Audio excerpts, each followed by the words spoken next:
स्वागत छ तपाईहरुलाई हाम्रो यो भिडियोमा।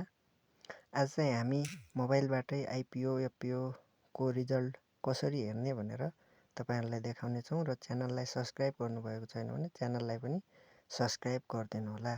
सुरुमा चाहिँ हामीले हाम्रो मोबाइलमा भएको गुगल एपमा गएर त्यसमा आइपिओ रिजल्ट भनेर सर्च गर्नुपर्ने हुन्छ।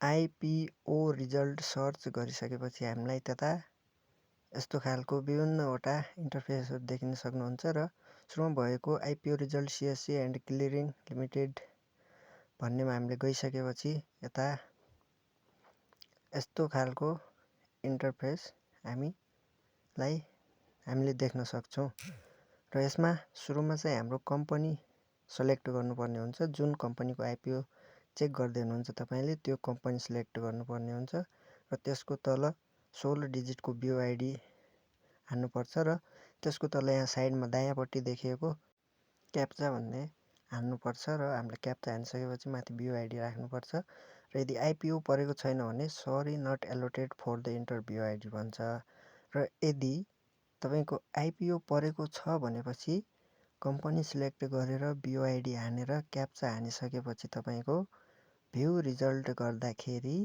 कंग्रेचुलेसन भनेर आउँछ। तपाई देख्न सक्नुहुन्छ।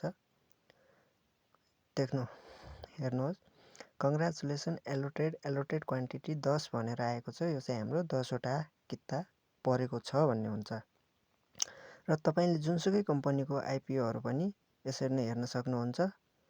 धन्यवाद।